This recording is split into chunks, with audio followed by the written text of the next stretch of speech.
जय श्री राम दोस्तों, मित्रों, भक्तों एवं संतों।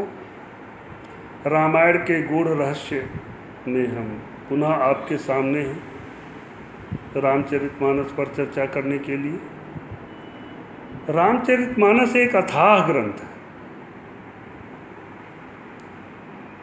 कई कई विद्वान तो एक एक शब्द पे, एक एक अक्षर पे, एक एक चौपाई, एक एक दोहा, एक एक सोठा, एक एक छंद पे महीनों बोलते रहते। ये एक अथाह ग्रंथ है।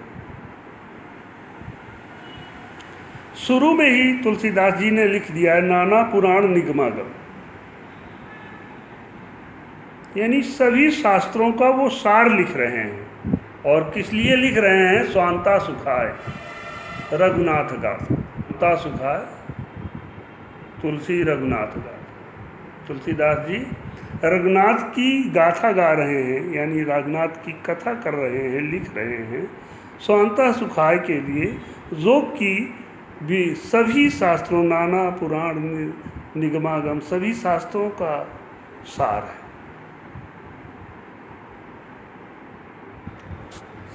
आगे ये भी कहते हैं कि मैं बहुत चतुर नहीं हूँ, बुद्धिमान नहीं हूँ, जो थोड़ी बहुत मेरे पास बुद्धि दी गई है, परमात्मा के द्वारा कृपा प्राप्त हुई है, प्रेरणा मिली है, उसके आधार पे मैं ये रामचरितमानस में राम की व्याख्या कर रहा हूँ।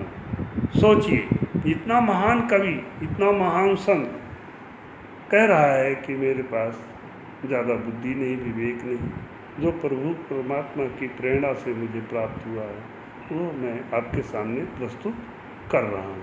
तो ये रामचरितमानस एक अथाह ग्रंथ है। इसमें घुसिए तो पार नहीं पाएंगे। जिस तरह मैंने बोला ना कि इस ब्रह्मांड का आदि अंत नहीं है, उसी तरह इस रामचरितमानस का भी, क्योंकि ये राम की व्याख्या है, इसे ना आदि है ना अंत है। तुलसीदास जी एक बहुत अच्छा सूत्र देते हैं, ये समझने लायक है कि जाकी रही भावना जैसी प्रभु मूर्ति देखी तिह तैसी। यहाँ इसका अभिप्राय है कि आप कोई भी कार्य करने से पहले, किसी भी प्रकार का कार्य करने से पहले, उस कार्य के प्रति आपकी भावना जैसी रहेगी, वैसा आपको रिजल्ट, परिणाम मिलेगा। Before doing any work as your desire that you will get a result।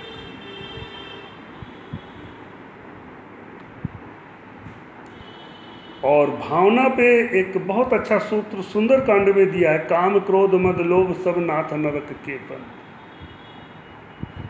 और सब पर हरि रघुवीर ही भजऊ भजे जे संत।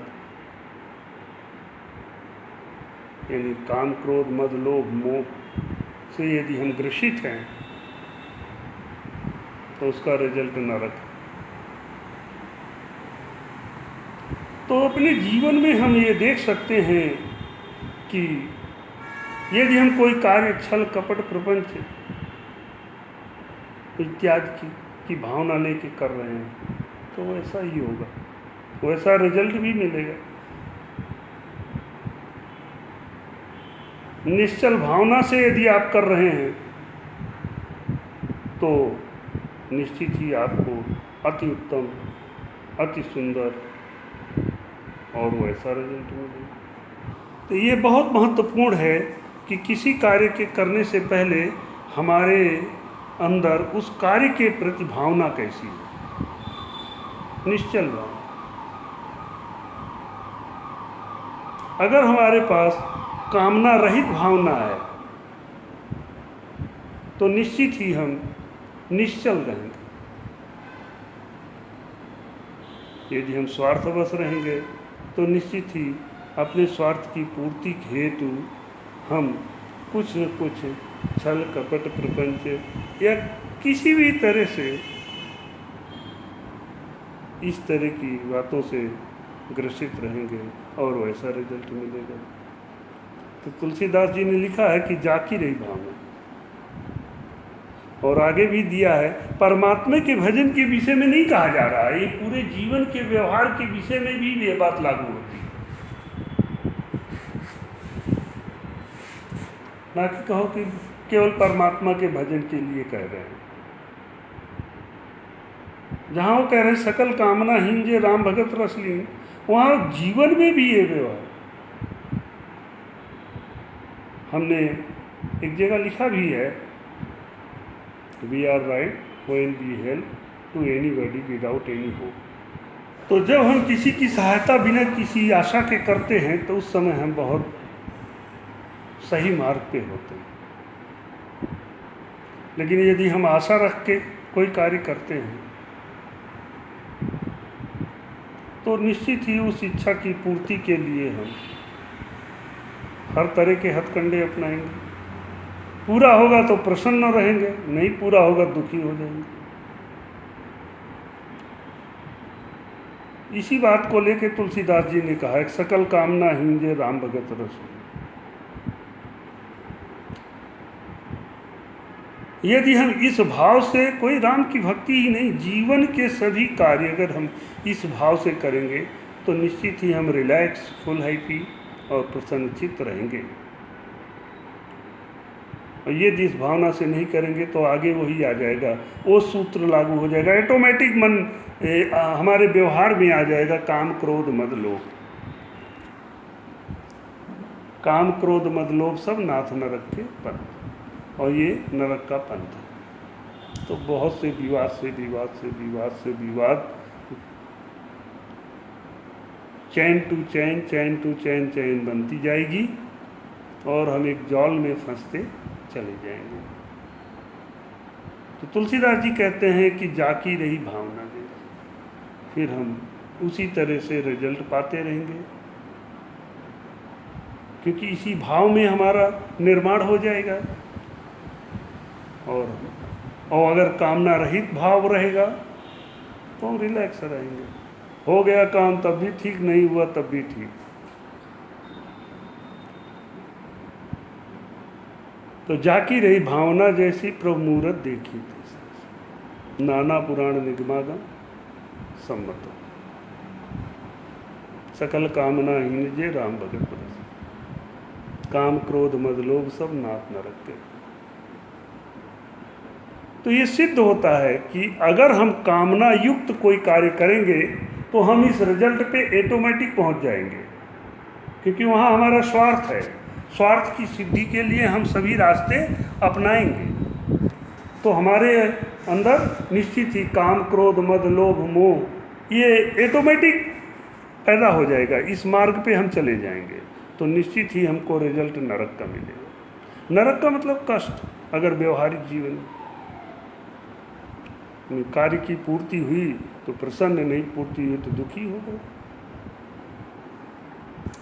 और दुखी हो गए तो नरक शुरू हो गया। जीवन जीते हुए भी नरक है और मरने के बाद भी जिस नरक का शास्त्रों में वर्णन किया गया वो तो अलग है।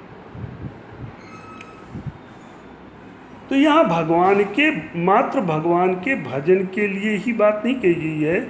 यहाँ आप अपना व्यवहार, इस व्यवहारिक जीवन में भी जो कार्य करते हो उसमें भी ये भावना होनी चाहिए। इस तरह से अगर आप सकल कामना रहित भावना से कार्य कर रहे हो तो निश्चित ही आपको सुख मिलेगा, सुख मिलेगा, सुख मिलेगा, सुख मिलेगा।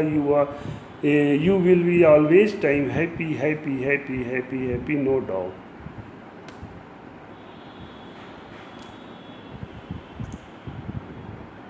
तो मैं ये कह रहा था कि ये रामचरितमानस अथाह है, अनलिमिटेड। जितना आप सोच सको इसमें उतने सूत्र भरे पड़े हैं आपके जीवन से संबंधित, और उन सूत्रों को अपना के आप अपने जीवन को बहुत ही आनंदमय बना सकते हो।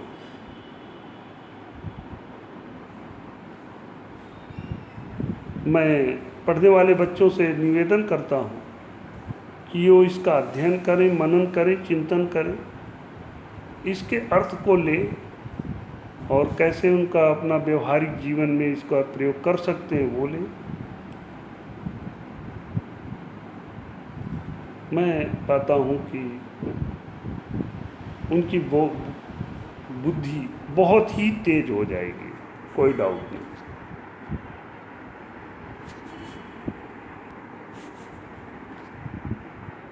तो जाकी रही भावना जैसी प्रमुरत देखी। सर्वप्रथम कार्य करने से पहले हमें ये चेक कर लेना चाहिए कि हमारी भावना कैसी है, हम किस भाव से इस कार्य को कर रहे हैं। यदि भावना गलत है तो हमें उसे विचार कर लेना चाहिए, काम करने से पहले विचार कर लेना चाहिए, चिंतन कर लेना चाहिए और उसको समझ बूझ लेना चाहिए। यदि स्वयं विवेक से उस निगेटिव थॉट को, दुर्गुण विचारों को नहीं निकाल पा रहे तो 2-4 से सलाह है। इस सलाह के लिए भी तुलसीदास ने लिखा, बिन सत्संग विवेक न हो। विवेक करना चाहिए। विवेक का मतलब होता है उचित अनुचित का निर्णय करना। तो 2-4 लोगों से उस विषय पे चर्चा पर चर्चा, ये चर्चा पर चर्चा कर लेना ही सत्संग है। लौकिक अर्थ में, आध्यात्मिक अर्थ में तो इसका बहुत बृहद, बहुत गहरा अर्थ पर चर्चा कर लेना चाहिए और 2-4 की सलाह लेकर फिर अपने विवेक को शुद्ध कर लेना चाहिए और विवेक को शुद्ध करने के बाद फिर उस कार्य को करना चाहिए, जिससे हमें सकारात्मक पॉजिटिव रिजल्ट प्राप्त हो।